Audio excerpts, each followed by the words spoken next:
Listen up. Today we're talking about those apples we lost in some work camps. This isn't your average spot.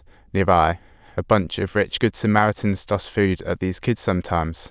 Sara's plan was like a super escape show, and finally, on a sleepy guard day, she and Samir made it to the barbed wire.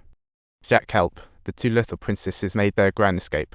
The Sara never expected that no amount of effort could bring her brother back. Fast forward to 2009 London. Julie's grandma is living the good life in a nursing home, while her husband is clearly a pro at memories.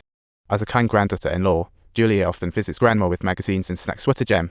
Seeing Julia's tired eyes, grandma worries she's overdoing it, telling her not to wreck the apartment too much after all. It's this 60-year trophy. Julia wonders about this post-war ruin, and grandma says they moved in August 1942. What a historical river. At first, they squeezed into a tiny space, then finally enjoyed a little elbow room. Space really is gold. When Julia asks about the empty rooms, grandma forgets due to time. Looks like time is the best catalyst. Julie senses a mystery, as if the apartment hides stores, dinner and a mystery hunt tonight. That night, she surprisingly spills a big secret to her husband after 7 years. Julia is set to graduate to mom of 2. What she didn't see coming was that the work stress made her husband not want the baby talk about family challenges. The next morning, Julia heads to the archive, where every name and photo is like a history museum. Seeing those children, her heart feels like it's being pounded with the sledgehammer. What a painful history to witness. Just at the very moment, her father-in-law makes a phone call, yet she chooses to press the proverbial ignore button. The staff told Julie their apartment was once a Jewish area. History's wheel turns. She's well aware that her husband's family members are all kind-hearted individuals, yet she's also eager to uncover the mystery concealed within this apartment. The rhythmic sound of the heavy rain tapping against the car windows seems to whisper age-old secrets. Holding the photo of Sara and her brother, Julia's tears stream down. Looks like dad-in-law caught on and quickly dials her up. But Julia stays in a funk and keeps it on mute. The following day, while she was at the newspaper office searching for the inmate list, she couldn't locate Sara and Michael's names at all. It seemed as if a sense of loss lingered over her. She thinks they might still be alive, and as her father-in-law's phone keeps ringing, Julia feels she's onto something. But she doesn't know how to broach it. When Julia visits grandma, her father-in-law is already waiting outside.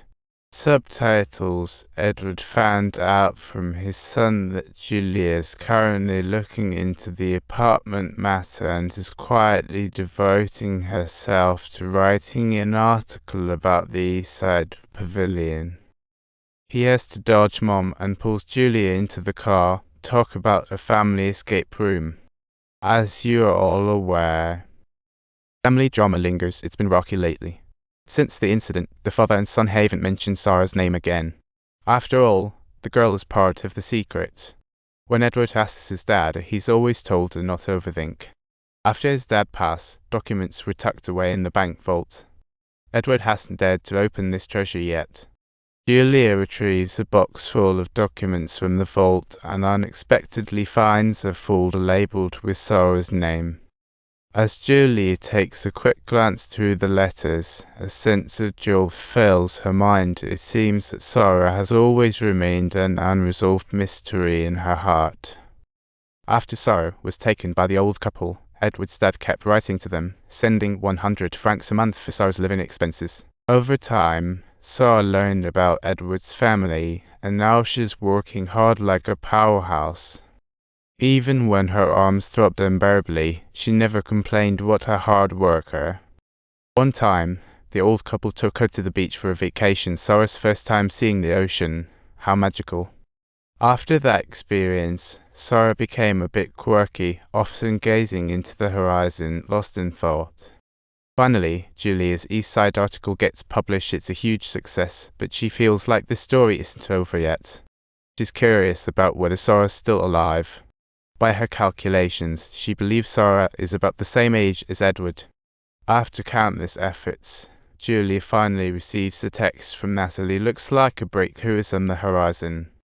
Natalie is the granddaughter of the couple who adopted Sara, and when Julia meets her, she's so excited she's about to jump up. It feels like the knot in her heart is about to untie. But to her surprise, Natalie knows nothing about Sara, because Sara actually left 50 years ago.